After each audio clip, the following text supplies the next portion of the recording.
How do you measure success? In points? In wins? Or trophies? At Shelter Insurance, we measure success in the quality of our products and services, in our community support, in being there when you need us most. We're your shield. We're your shelter. For auto, home, life, or business insurance, come see me, Agent Janine Blankenship in Effingham. So today we're here with Ryan Grant. Ryan. Where did you go to high school and what year did you graduate? Went to Effingham High School as a Flaming Heart. As far as what year did you graduate? 91. What sports did you play in high school? Well, my freshman year I played basketball and tennis out of all things. Basketball at an early age was obviously the sport I was going to play, so I kind of stuck with it. We knew I had potential to possibly get a college degree. So my parents and Coach Maxon at that time thought it'd be best let's just stick to basketball. There's plenty of time to do that. So I just played basketball. Talk about your high school sports career from your freshman to senior year.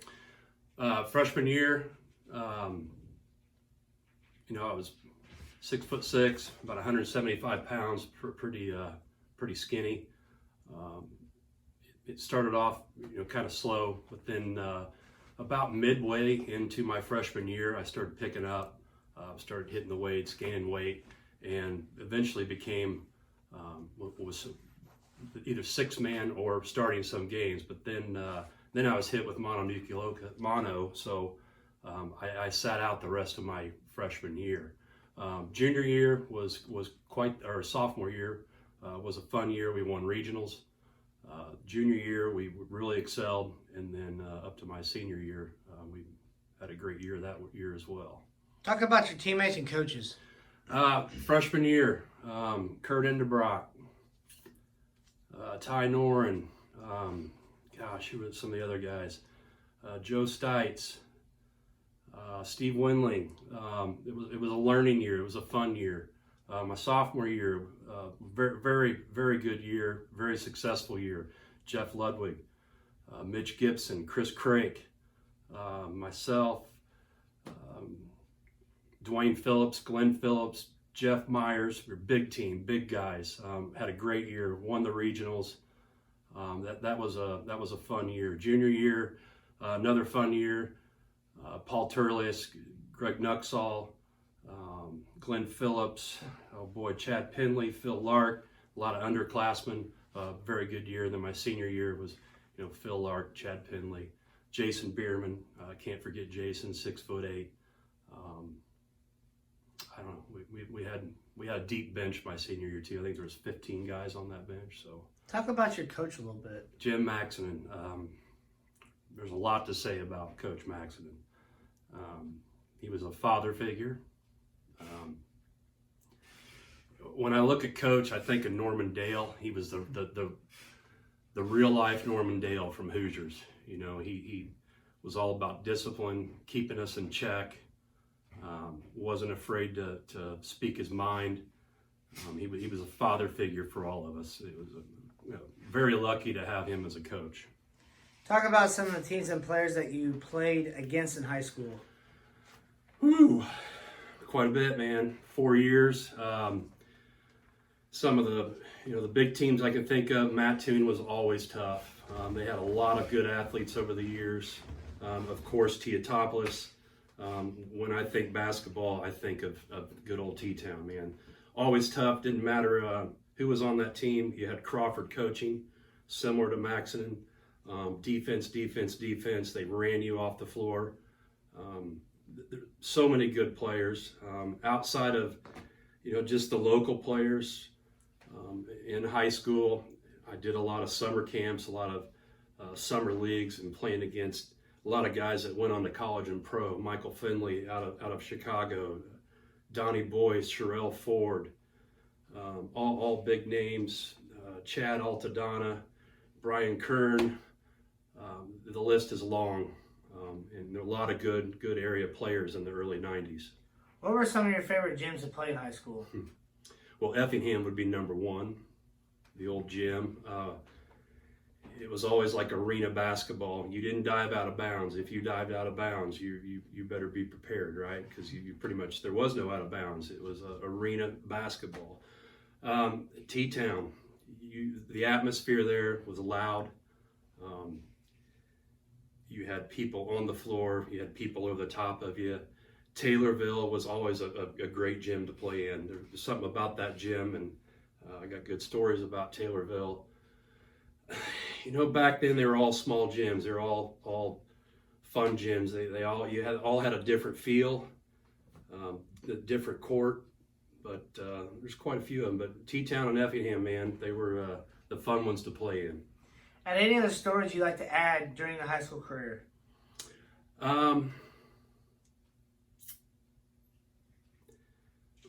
Probably one of the funnest I can remember is going to Taylorville. And the game before that, I was 2 for 2 on 3-pointers. And Maxon did not like me shooting 3-pointers, you know, but I was one of those guys that I had the ability to shoot the 3, and I liked to shoot the 3 regardless. So Taylorville, I was 8 for 9 from the 3-point line. And Maxon was not happy, but I could have shot with my eyes closed, man. They were going to drop. So he didn't even let me play the fourth quarter. He just pulled me out and said, "You're done." So, but that's one of the big ones I can remember. And I remember the next day at the Effingham paper, it was bombs away. Grant is 8 for 9 from the 3-point line. So that was kind of the fun one. There's a lot of them, but that one kind of sticks out. What other awards did you win in high school? You know, I was, of course, always all conference, all 3 years. You know, sitting out my freshman year with mono, I didn't excel very far. There was a lot of MVPs at certain, like the Charleston, what was it, Charleston, I can't even remember, but All-State, honorable mention, I think my junior, senior year, that was big to me. But one that stands out, and I don't think a lot of people remember, and I remember Maxon saying in the newspaper at one time that he doesn't remember anybody in this area ever getting this award, and that's probably my most proudest. Was I was nominated as an All-American in McDonald's team, and I made that team, and it was in February of 1991, and you know, it's funny that we're talking about this because about 6-7 months ago, I was showing that to my little girls at home, and they looked at that and was like, "What's an All-American McDonald's team?" I'm like, "It's a pretty big deal," you know, and that's something I was very proud of, and especially overcoming all the injuries that I had, that I still made that team. You know, I wasn't one of the 20 that went to play, but I'm not even sure how many players are. I think there's 100 across the nation, but you know, that's something that holds dear to my heart that I made, and that was the All-American team. After high school, where did you go to college? Well, I ended up at SLU, St. Louis University. My junior year, I verbally committed to Illinois. So I was dead set. I didn't want to leave home. You know, all my friends and family were here. I wanted them to come see me play. You know, I always followed the Illini. It made sense to go there. They wanted me. So I verbally committed my junior year. And then November of 1991, shortly before I graduated, Illinois got hit with the NCAA sanctions with Deion Thomas. So my scholarship was taken away. So that's, yeah. Then that just left me with, I had, you know, everybody else had signed. There weren't any scholarships to give out. So it was Maine, St. Louis University, and I think Wyoming. So anyways, you know, SLU was all over me. They came to a lot of my practices, came to a lot of my games. So I went and did a visit and toured the city, toured the campus, and that's where I made my decision. I was going to go play and be a Billiken. Who recruited you? Rich Grauer and Jeff Schimberg. You know, prior to that, with Illinois, it was Dick Nagy. You know, Dick was a big player in that.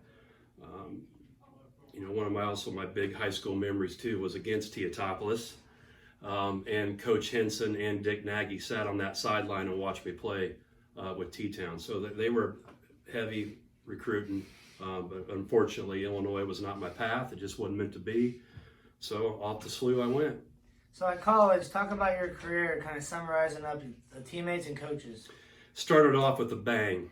Okay, everybody remembers the Fab Five with Michigan. Well, we were the Fab Five at SLU. We had 5 freshmen that came in: Erwin Claggett, Scott Harmark, Eric Bickle, myself, Brian Smith, I think it was. It started off really well, and my freshman year, Bradley was our first game. I came in off the bench, and there's a fun story behind that too that won me a pair of shoes. But I ended up scoring 24 points and had 10 rebounds that game. So it started off big my freshman year, and I was feeling good. And after my knee injury in high school, I hurt it right before my junior year, my knee, and it took about 2 years before I was 100%. So I started hitting the weights. Of course, being in the Division I level and in the rigament stuff they made us do, I got healthy quick. I got my jumping ability back, got strong. I started at University of Marquette. I scored the first 10 points of the game, and then I got hurt again. I hurt that knee, and then things started to go downhill a little bit. And then I went on to my sophomore year, and I was blessed the Lord blessed me with basketball, but He didn't bless me with orthopedics. Let's just say that. Talk about some of the teams and players that you played against. In college. Yes. Quite a bit, man. At that time, that was the Great Midwestern Conference. So you had DePaul, Cincinnati, University of Alabama, UAB, Marquette. Oh, who am I missing? So they were big teams, big players, and I got to travel. I was a part of the team, and if I wasn't playing, and if I wasn't hurt, or if I was hurt, I'd be sitting on the bench, and I was probably the biggest cheerleader out there. So, I supported the team. I still traveled. We got to go all over the United States. That was, quite the experience. So, some of the big places, of course, was, Cincinnati, DePaul. My sophomore year, got to play at UCLA. That was huge, playing on Pauley Pavilion. That was big. Memphis is the other one. Memphis at that time in 1991, the Pyramid was brand new. So I got to play on that floor. And you talk about a stadium. They're not playing there anymore, but those are probably UCLA and Memphis are the two that stand out. So as far as the facilities, favorite facilities you played, that's what you mean by Yes. So add any stories you'd like to add during your college career. Well, I think I did a little bit ago by saying with Bradley, just being a part of it, and traveling and being cultured and experienced and playing against a lot of players that went on to the NBA. Anthony Hardaway was one of them. Talk about a beast. These younger kids probably don't remember Anthony. Penny Hardaway, but just Google it. Watch some of his highlights. Just a powerhouse, man. Was there any awards that you received in college? Not really, man. I didn't get that time. Like I said, I was just plagued with injuries. I had a lot of different injuries: dislocated shoulder, broken wrist. My back is what ended up getting me in the end. Besides my knee. At what age did you become interested in sports? Birth. I was born in Kokomo, Indiana, man. Indiana, everybody knows about Indiana. It's in your blood.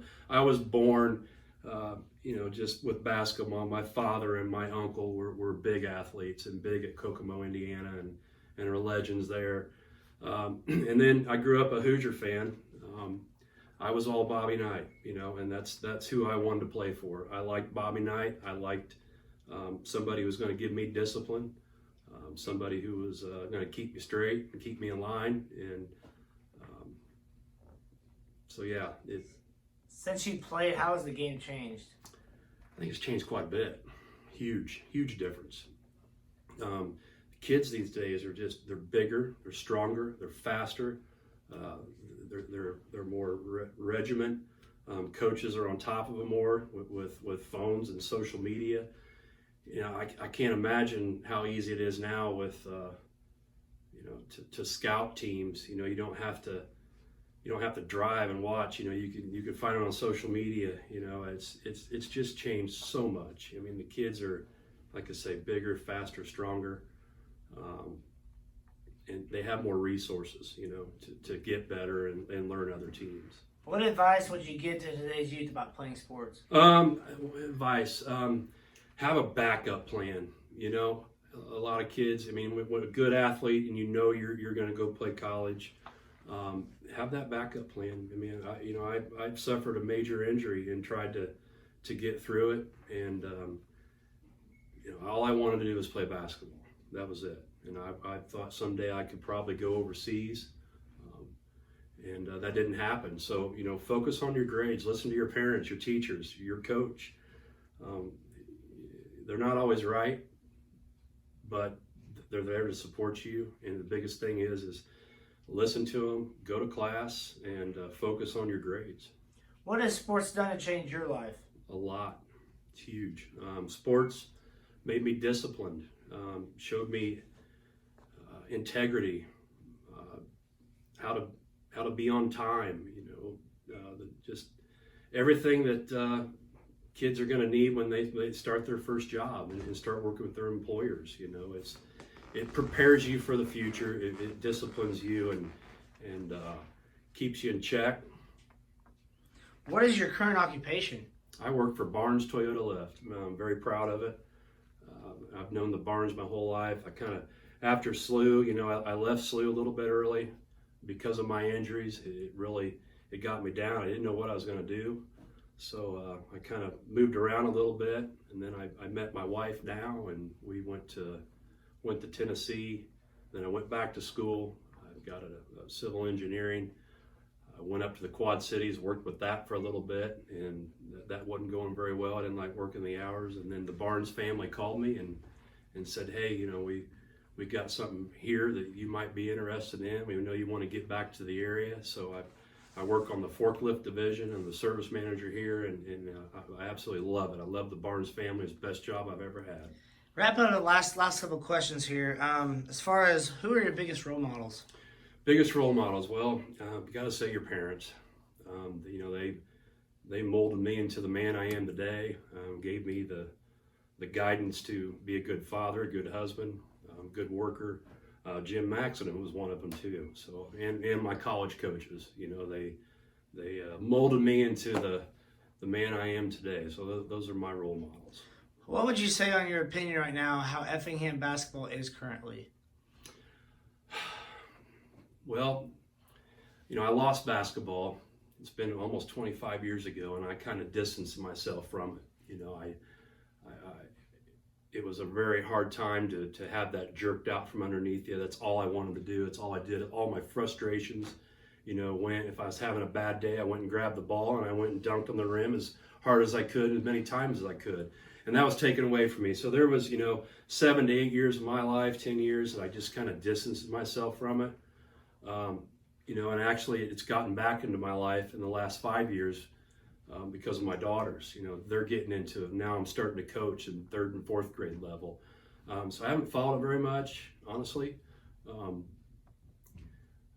I'm not actually living over here. I kind of live up north of Effingham, but